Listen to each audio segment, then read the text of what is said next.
Muito bem, pessoal, aqui quem fala com vocês é o Pablo. Bom, pessoal, nesse vídeo aqui vamos falar se vale a pena ou não investir em empresas estatais na Bolsa de Valores, pessoal. Se o investimento em ações de empresas estatais realmente é interessante no médio a longo prazo. E vamos desmentificar aqui nesse vídeo vários mitos e conceitos que o mercado prega sobre as estatais. E eu vou mostrar para vocês que em várias janelas de tempo pode ser sim muito benéfico investir em estatais aqui no Brasil. Mas antes de iniciar esse vídeo, pessoal, já peço para que vocês se inscrevam no canal, até porque agora estamos com uma meta de atingir 2.000 inscritos aqui no canal, pessoal. E quanto mais esse canal crescer, mais eu posso proporcionar o conhecimento de qualidade para vocês, porque meu principal objetivo neste canal é fazer com que vocês atinjam a tão sonhada liberdade financeira. E já sugiro aí que vocês fiquem comigo até o final deste vídeo,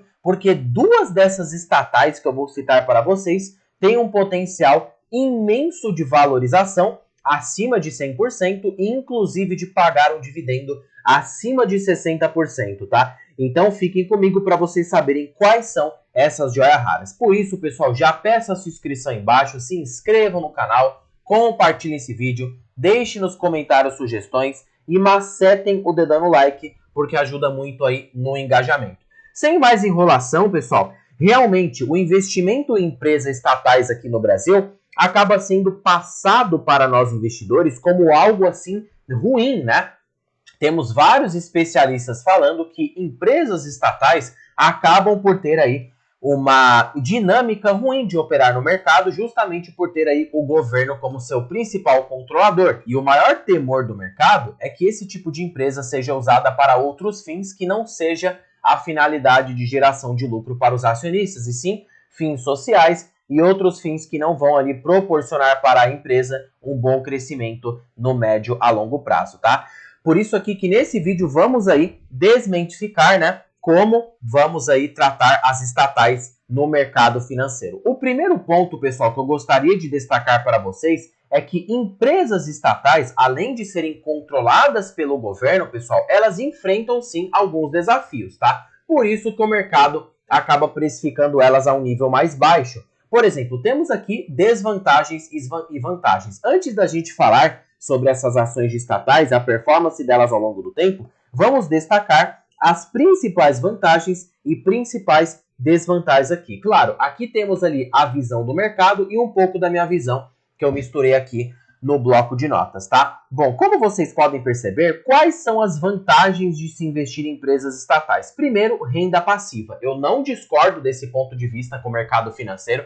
Realmente, as estatais, elas costumam pagar um dividend yield maior do que as empresas privadas, o que te gera ali uma expectativa de retorno maior no médio e longo prazo, já que elas têm ali um dividend yield maior. Mas aí muitos se perguntam, Pablo, por que uma empresa estatal paga mais do que uma empresa privada? Pessoal, o que acontece é o seguinte, tá? As estatais, elas são mais subprecificadas. Como assim subprecificadas, Pablo? Elas têm um nível de preço menor. O mercado paga múltiplos menores por essas empresas. Não é nem o payout, tá? Muitos podem pensar, no caso o payout delas são mais altos. Não é. Por exemplo, o payout do Banco do Brasil é mais baixo do que do Banco Itaú. O Banco Itaú está pagando ali 60% de payout, enquanto que o Banco do Brasil está pagando apenas 42%, 45%, né?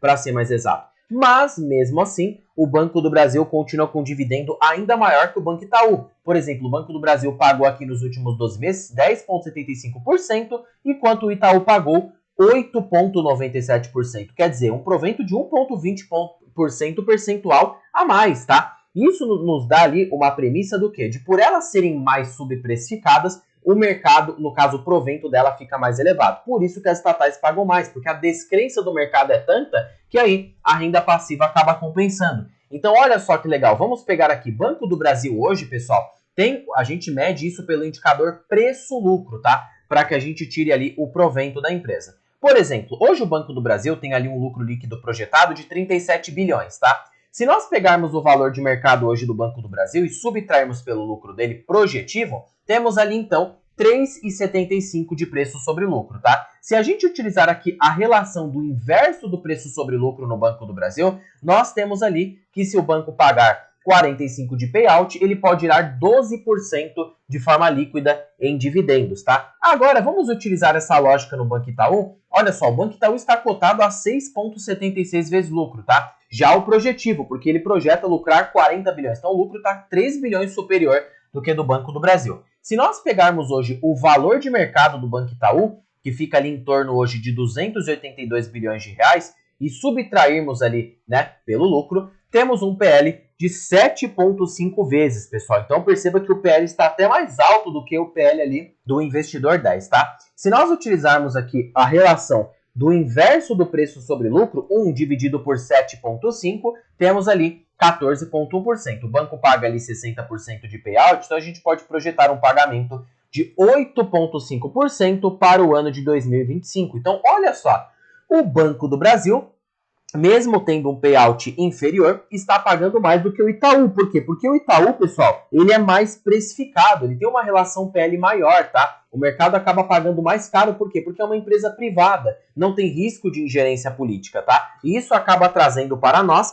de que empresas privadas acabam pagando menos dividendos porque elas acabam sendo mais bem precificadas. Então, sim, olhando aqui na lista, realmente as estatais, elas têm vantagens em renda passiva, tá? E elas costumam pagar dividendos elevados, o que as torna atrativas para quem busca renda passiva. E não é só isso, pessoal. Eu acho que as estatais, elas se tornam também benéficas para valorização. Pablo, valorização? Como assim? Geralmente empresas privadas se valorizam mais. Depende. Se a gente acha as estatais que estão muito baratas, o mercado pode estar pagando tão baratos nelas, né? Que elas têm potencial de alta até maior do que uma empresa privada. Por exemplo, vamos utilizar aqui o famoso indicador de preço justo do Benjamin Graham, tá? Que engloba ali 22,5 multiplicado pelo LPA. Qual que é o LPA atual de Banco do Brasil? 6,45, né? Se a gente fazer ali a divisão do lucro com a quantidade de ações. Multiplicado pelo valor patrimonial, que está ali em 31,53, hoje o preço justo do Banco do Brasil seria de R$ 67, que dividido por esta cotação, teríamos ali um potencial de valorização de aproximadamente 179%. E quanto que o Banco Itaú acaba sendo mais precificado? Então, se a gente utilizar aqui 22,5 vezes 4, que é o LPA projetado, multiplicado pelo um VPA que está ali em torno de 20,54, né? Hoje o preço justo do Banco Itaú seria ali de R$ 43, que sobre a cotação atual de R$ 26,90 nos dá um potencial de valorização de 59,83%. Perceba que o Banco do Brasil tem um potencial de valorizar o dobro, tá? E não seria irreal o mercado pagar o dobro em Banco do Brasil, já que ele já foi cotado a 10 vezes lucro num passado próximo, enquanto o Banco Itaú já está mais próximo de sua média histórica, sem ter tanta margem ali de valorização, tá? E aí, pessoal, isso nos traz o seguinte, de que empresas estatais acabam por ter um potencial de valorização maior quando elas estão sujeitas a um cenário de incerteza e de que elas ficam muito baratas. Isso proporciona para o investidor uma anomalia de mercado. Ter uma empresa na sua carteira que tem um potencial altíssimo de dividendos aliado a um potencial de valorização. E aí, o mercado acaba falando muito mal das estatais, o que proporciona para a gente um cenário de oportunidade. Claro que também temos riscos, né? Não tem como. Interferência política, né? O maior risco é do governo acabar interferindo ali, atrapalhando o retorno dos acionistas, né? De decisões controversas, como o preço de combustível. Isso aqui ele está se aplicando mais para a Petrobras, que a gente vai falar nesse vídeo adiante.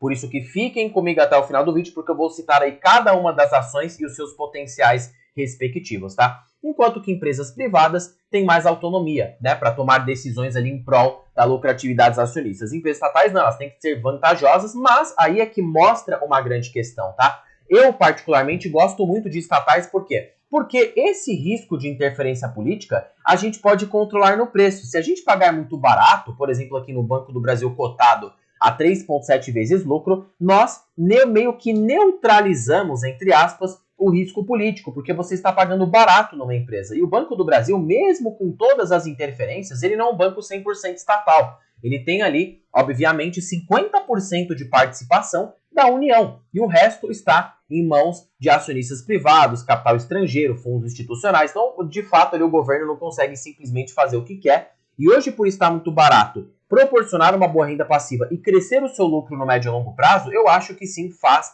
bastante sentido. Por isso que eu não concordo com o mercado neste ponto, tá? De que estatais não faz sentido por interferência política. Isso aqui pode ser controlado no preço e se você pagar em uma estatal que todo mundo está falando mal, se pagar barato, você tem o potencial de ter uma rentabilidade bem acima da média de mercado. Antes de a gente partir e se aprofundar nas ações que eu prometi para vocês, temos que pegar aqui algum dos retornos das estatais para vocês verem como faz sentido. Petrobras, por exemplo, nos últimos 10 anos ela gerou 1.160% de retorno e descontando a inflação, um retorno de 633%, tá? Se nós colocarmos isso aqui na taxa equivalente, pessoal, que mede aí justamente o tempo para ver qual foi a taxa anual composta de rentabilidade. A Petrobras gerou 1.160% de retorno nos últimos 10 anos, né? Então temos ali um retorno de 28,84% ao ano de forma composta. Detalhe, essa conta pega apenas o ponto A até o ponto B, ou seja, do investidor que pegou ali o dividendo, reaplicou no momento que estava a cotação da ação. Se você pegou o dividendo e foi mais cauteloso, comprou nos momentos de baixa, você conseguiu amplificar e muito mais essa rentabilidade aqui da Petrobras. Desculpa, pessoal, peço desculpas aqui, abriu uma página errada. Vocês conseguiram aqui amplificarem muito mais esse dividendo. Por isso que eu digo para vocês, tá? A depender do preço, uma empresa estatal, ela pode te retornar muito mais do que uma empresa privada. As empresas privadas são fantásticas, mas você pagar em estatais não é completamente fora de decisão, já que são empresas pouco vistas, pouco faladas e podem te proporcionar um retorno bem diferenciado no médio a longo prazo. Então, minha conclusão é a seguinte, tá? Estatais é muito bem-vindo e a minha carteira, basicamente, 95% dela é de estatais. Perceba aqui que eu tenho o Banco do Brasil como a maior posição e eu possuo o Sanepar também, que acaba sendo uma estatal. Agora, pessoal, para vocês que ficaram comigo aí até o meio do vídeo, já encaminhando para o final, meus parabéns, porque agora eu vou revelar as ações que eu prometi para vocês lá no início do vídeo, tá? Bom, pessoal, a primeira ação de fato é o Banco do Brasil, tá? Não tem como, está muito barato. Como eu falei para vocês, tem um potencial de valorização acima de 170%. Só para o banco chegar no seu valor patrimonial, ele já precisaria disparar pelo menos ali, ó, se a gente considerar que 24,17, precisaria subir pelo menos 30,45% apenas para chegar no seu preço mediano, tá? E colocando aqui o preço histórico, o Banco do Brasil precisaria subir pelo menos uns 70%, dado de que se o mercado pagasse ali 6,49 vezes lucro, que foi a média de negociação de Banco do Brasil, dividido ali pela quantidade de ações, o banco poderia ser facilmente cotado a R$ 41, o que dividido pela cotação atual de R$ 24,11 nos proporciona um potencial de valorização de 73,81% apenas para o banco ser cotado na sua média histórica. Então assim, pessoal, primeira ação aqui que eu acho que tem um potencial forte de valorização e bons pagamentos de proventos, eu acredito que é o Banco do Brasil. A segunda é a Petrobras, pessoal. O caso da Petrobras é realmente bem enigmático, tá? Inclusive aqui um seguidor me pediu para trazer a Petrobras mais a fundo, eu estou atendendo aqui o pedido dele, e ela estaria nessa lista de qualquer jeito, porque ela é uma estatal. E olha só como as estatais aqui no Brasil estão mal precificadas, né? Primeiro ponto, já no cenário atual, Petrobras já está barata. Primeiro que ela está cotada a 5,57 vezes lucro, tá? Eu não olho muito para o preço-lucro na empresa, mas ainda assim, até mesmo nesse indicador está descontada. Porque mantendo o payout hoje que a empresa tem ali de 45%, só pelo preço-lucro ela já pagaria 8% de yield, tá? E também pelo indicador EV sobre EBITDA, que é um indicador, pessoal, que eu uso muito para empresas de alto capital intensivo como Petrobras, que acaba investindo bastante, tá? E aí o indicador EV sobre EBITDA, ele mede justamente a relação do valor da empresa, que é o valor de firma, subtraído pelo EBITDA, tá? Ou seja, pegando aqui, por exemplo, ó, o valor da empresa, que é aqui basicamente aqui, né, o valor de firma da empresa, que estaria em torno de 740 bi. Pablo, o que é o valor de firma? É o valor de mercado mais a dívida líquida da empresa, tá? 740 bi subtraído pelo EBITDA, que a Petrobras já reporta para nós, que fica ali, a gente pode consultar isso aqui, ó, no próprio Investidor 10, aqui na parte de análise de resultados, tá? Vamos abaixar aqui para ver se a gente encontra. Tem um lugar aqui que você pode observar com bastante cautela. Aqui encontramos, né, EBITDA de 231 bilhões nos últimos 12 meses. Se a gente subtrair pela EBITDA, hoje a Petrobras, dividido aqui por 231 bilhões, hoje a Petrobras estaria a 3,20 vezes EV sobre EBITDA. Simboliza que se o mercado fosse pagar a sua média de EV sobre EBITDA, até porque o EV/EBITDA ele mede justamente essa relação, olha só o EV sobre EBITDA médio da Petrobras, ficaria em torno de 9 vezes. Já teve momentos que o mercado chegou a pagar 6 vezes EBITDA aqui na empresa, tá? Se o mercado for pagar a média, que fica ali em 5,81, particularmente aqui a 6,50, a Petrobras poderia se valorizar forte, porque pega aqui o EBITDA atual e multiplica por 6,50. Teríamos um valor de firma de 1,4 trilhão. Se nós descontarmos a dívida líquida da empresa, que hoje está ali em mais ou menos, né? Dívida líquida aqui está em mais ou menos aqui, 244 bi, menos 244 bi, teríamos um valor de mercado para a Petrobras de 1,2 trilhão, que subtraído pela quantidade de ações que a Petrobras possui hoje no mercado, que fica ali em torno de 13 bilhões de reais, teríamos ali uma cotação de R$ 93 reais. O que dividido por esta cotação agora de Petrobras a 36, isso nos demonstra um potencial de valorização de aproximadamente 158%. Fora, tá, que além dela ter esse potencial todo de alta, ela ainda é uma empresa que possui um volume de EBITDA projetado extremamente elevado, né? A empresa já confirmou que pretende dar isso de EBITDA ao acionista até o ano de 2029, 100% na forma de proventos, já que ela detém um EBITDA robusto de forma operacional. Claro, isso daqui só se aplica se o preço do petróleo continuar em níveis confortáveis. Se o preço do petróleo continuar em nível saudável, ela pode sim reportar esse resultado. Temos ali 50 bi de dólares, tá? Vezes aqui 6,6, que é o dólar atual, podemos ter um EBITDA projetivo de 3,313 bilhões, o que, subtraído pelo valor de mercado atual, basicamente Petrobras teria um potencial de pagamento de 61% de yield até o ano de 2029. Se a gente colocar aqui, né, juntar, ó, vamos considerar aqui 61% de yield, que já dá isso aqui de rentabilidade, mais um potencial de alta de 180%, a empresa, os próximos ali 4 anos, né, pode gerar 241% de retorno. E se nós jogarmos isso aqui na taxa equivalente, o que acontece? Vamos colocar aqui 4 anos no tempo e colocar uma provável rentabilidade, mesmo que não seja garantida, de 240%. Ela pode jogar aí para os próximos 2 anos, 4 anos, 35% ao ano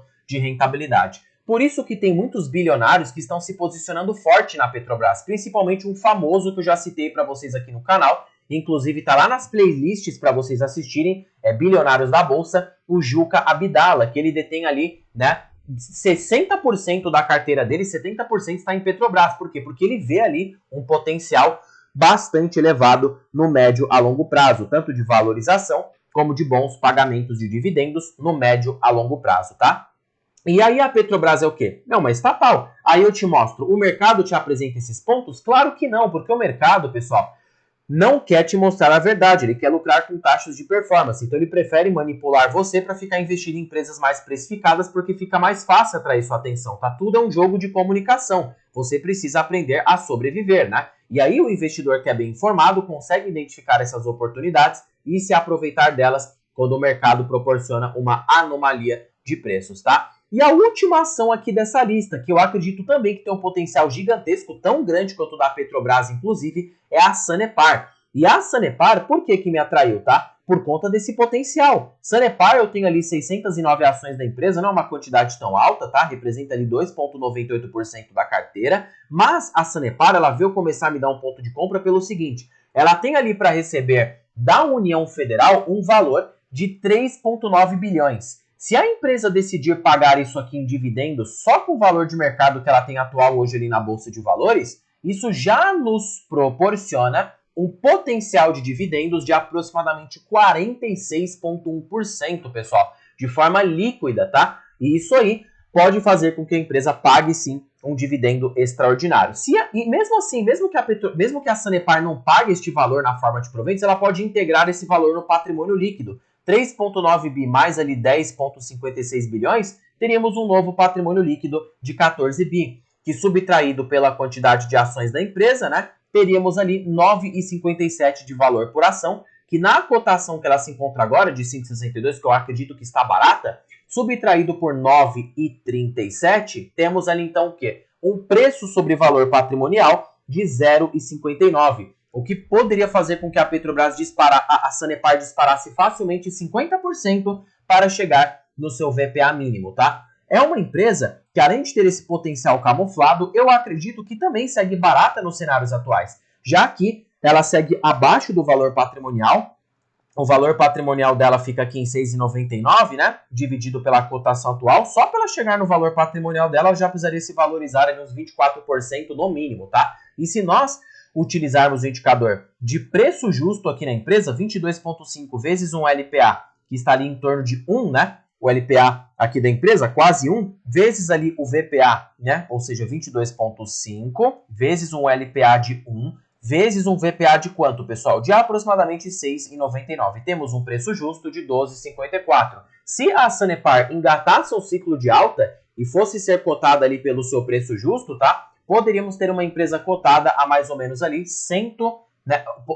o potencial de alta de 123%, tá? Então, assim, está barata, tem potencial de alta, tem potencial de pagar bons dividendos, fora que é uma empresa que já reporta bons números, porque detém um ROI saudável, detém uma dívida líquida extremamente controlada. Então, perceba que se a Sanepar com esse potencial gigantesco, ou seja, potencial de 123% de valorização, mais um potencial de 46% ali de yield, pessoal, isso nos dá uma provável rentabilidade futura de 169%. Vamos supor que ela fosse proporcionar essa rentabilidade, né, nos próximos 2 anos. Eu vou desconsiderar a valorização porque ela não é garantida, tá? Mas eu vou jogar aqui o provento na conta. Se nós colocarmos 46% de yield em basicamente ali 2 anos, tá? Ela demora, sei lá, ela paga ali uma parte no ano, uma parte no outro, ela retém no patrimônio líquido. Isso pode gerar um retorno de no mínimo 20% ao ano com a Sanepar, tá? Dado de que ela tem essa indenização boa para receber. Fora que ela pode pagar de uma vez, a ação subir, e essa rentabilidade acaba sendo até maior, porque se a gente considerar que demore 4 anos para ela performar uma rentabilidade que chega ali a 170%, vamos supor, né? Tanto com a valorização da ação como o pagamento de proventos extraordinários, ela poderia gerar quase 30% ao ano de retorno. Então, pessoal, é realmente fantástico o potencial das estatais aqui no Brasil e como elas estão mal precificadas. Porque, claro, temos empresas privadas baratas. O Itaú está barato, o Bradesco está barato, mas nós encontramos as estatais que estão muito descontadas, tá? A anomalia de preços está muito grande. Por mais que elas não sejam empresas que cheguem nem perto de uma empresa privada em termos aqui de ser cotada por múltiplos mais altos, o mercado naturalmente vai acabar pagando mais barato empresas estatais, eu acredito que sim, a depender do cenário, pode ser muito benéfico você ter uma parcela de estatais na sua carteira, visando o médio a longo prazo. Bom, pessoal, espero que vocês tenham gostado desse vídeo. Não se esqueçam de se inscreverem no canal, compartilharem esse vídeo, deixarem nos comentários sugestões e macetem o dedo no like, porque ajuda muito aí no engajamento. Pessoal, terminando o vídeo por aqui, fique com Deus até o próximo vídeo e fui!